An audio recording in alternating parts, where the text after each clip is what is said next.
Sorry about that. Hey folks, this is Willight Robinbine, and today I'll be reading the story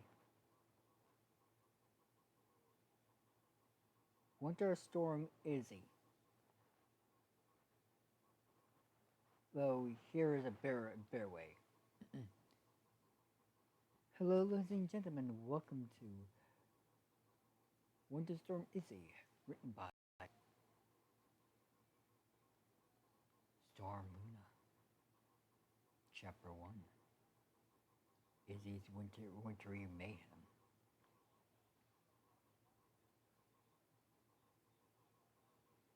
It was a calm January day in Maretime Bay. The sun was shining, the winds were calm, and everyone was out and about tending to their normal business. Sunny's Star Scout was among them, out selling her smoothies, but she had a short day planned as her best friend, Izzy Mubo, was coming to town to visit. She was down by the sheriff's station where she ran into Hitch with a smile on her face. "Oh, hi, Hitch." Yeah, he had some crews with him and added, "And it looks like you had the whole gang with you." It sighed.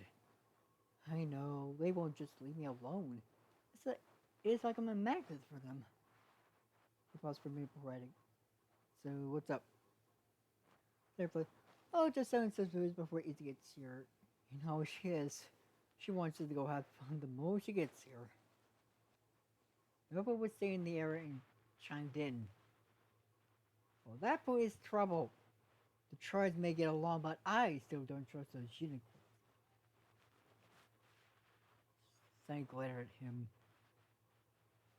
"Come on, Sprout. What could she probably do wrong?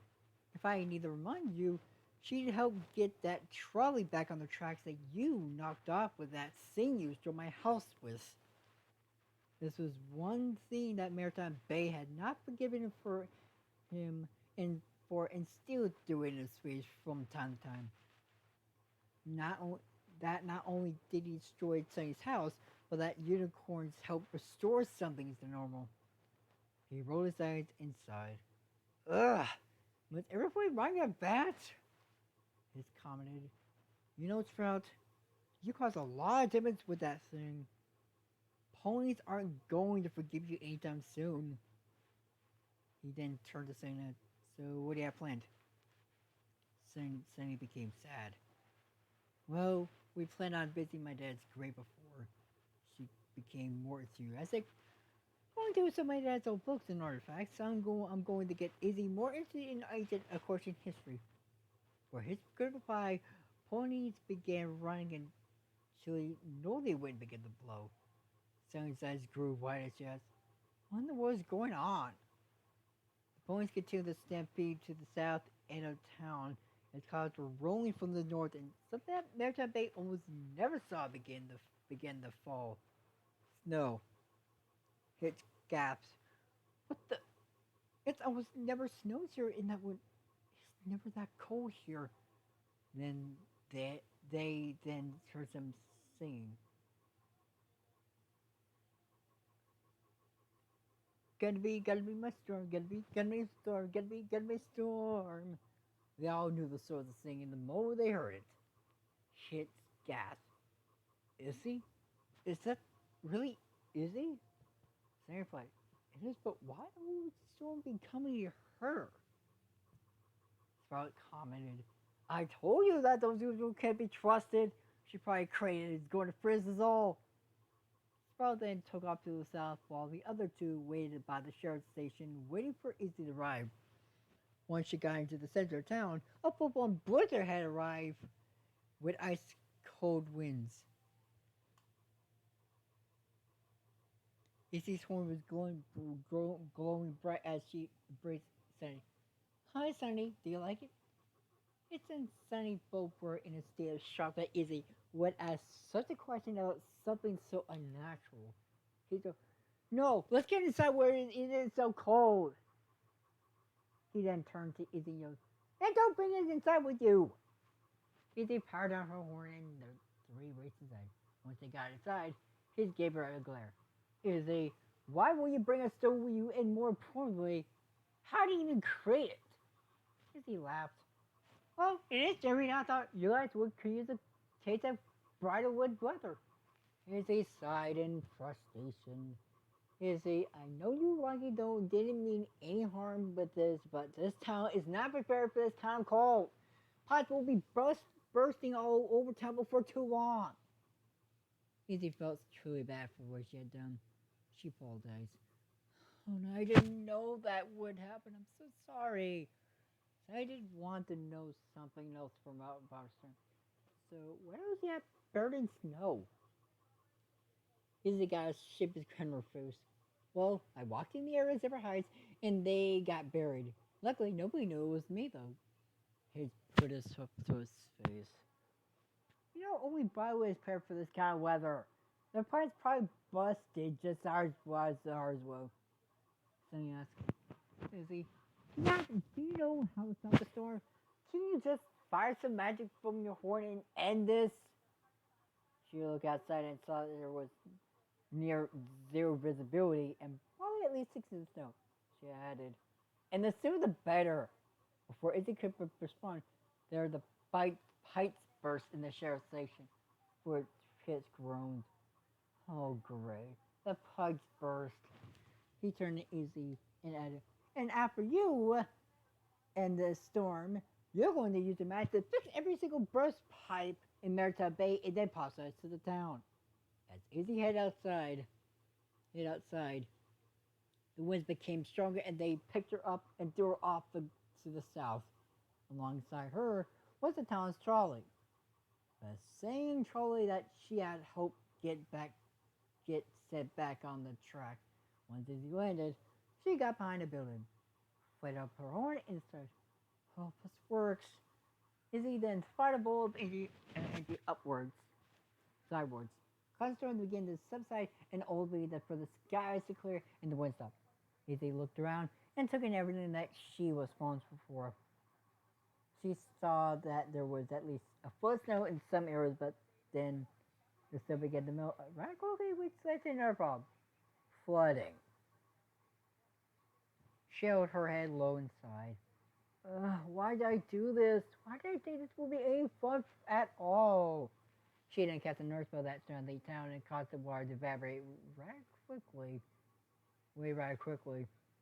When she headed back towards the sheriff's office, she heard the trolley lay on its side. She levitated back up and distracted and said, well, that's taken care of.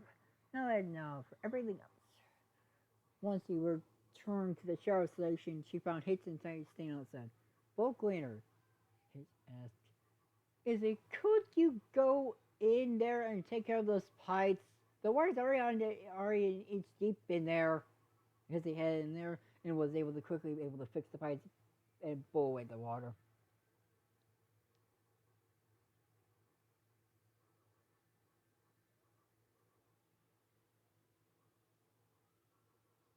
Once she got that taken care of and then back out, saying, Izzy, how were you able to just take care of that so quickly?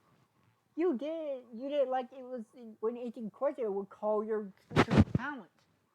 Izzy replied, once we got magic bag, I wanted something more than just unicycling, so I kind of figured it out. She didn't become more enthusiastic. You know that we don't have to stay really hard to do things like they did in 18 Corsair because they sure didn't. Hitch replied, I didn't, but Sonny, could you and Izzy go into town square while I go and let everyone know that it's safe to gather there? He then turned to Izzy and added, then you will possibly fix every last broken pipe in Maretime Bay. Sonny led Izzy to the town square inside. I can't believe you do this, Izzy. You could have set relations between the tribes backwards to the point where nobody will trust unicorns again. Izzy wasn't quite sure how to react to this. Ever since meeting her, she had seen the happy side of her Sonny, but this time she had a side of saying that was frustrated with her and perhaps even a bit angry. She held her head low as they arrived in the town square, waiting for the citizens of the town to arrive.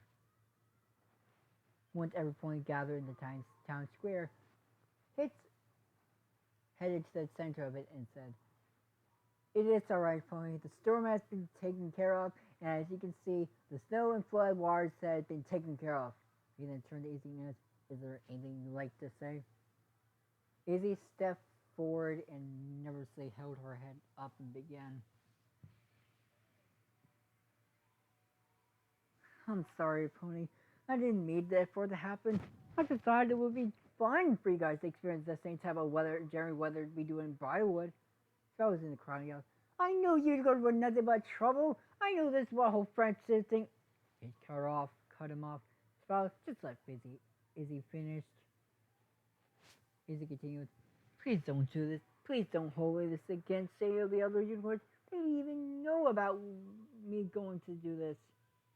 Sonny added, "Listen, Izzy is rather unique, but I know she would do this again. I promise." I put in the crowd yelled, "Okay, but my water pipes burst my house is flooded with water. Is going to catch me cost a lot of money to fix the damage caused by her storm." Izzy was quick to try and calm her down.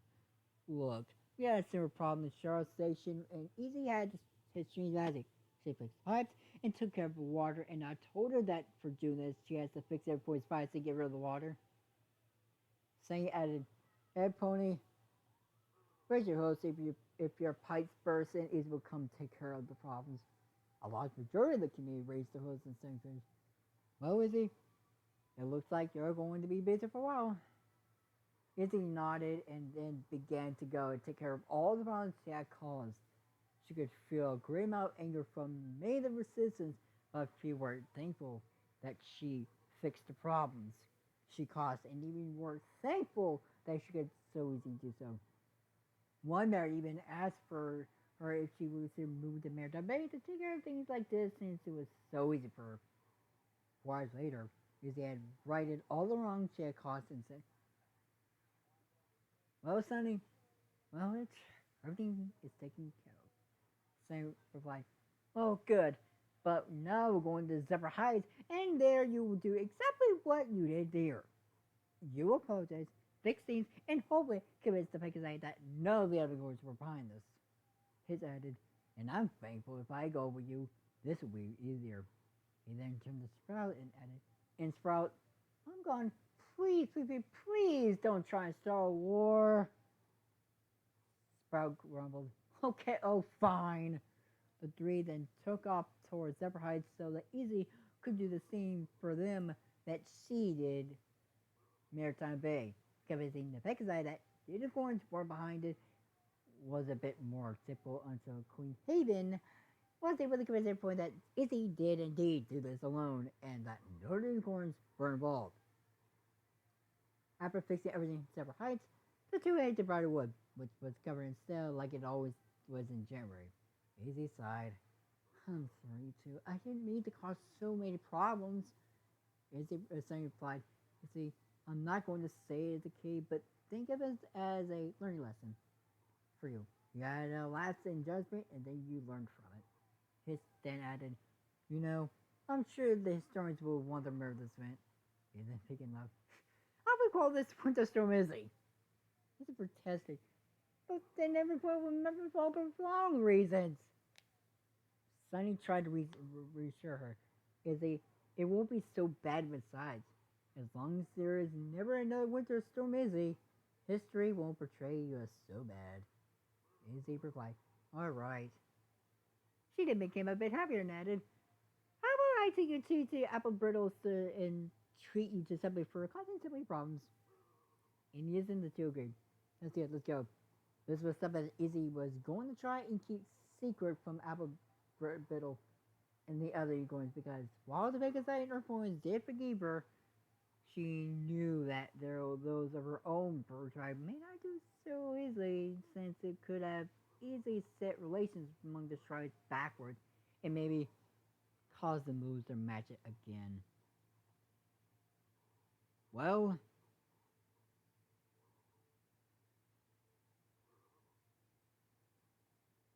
I really have no why.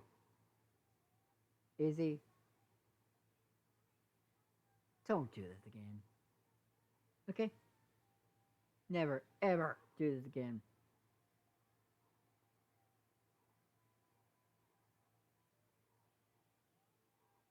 You almost got to try to trust each other again. Ugh. Well,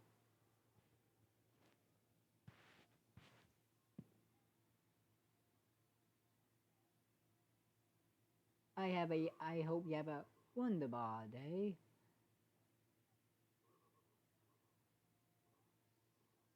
Peace out. Enjoy the outro.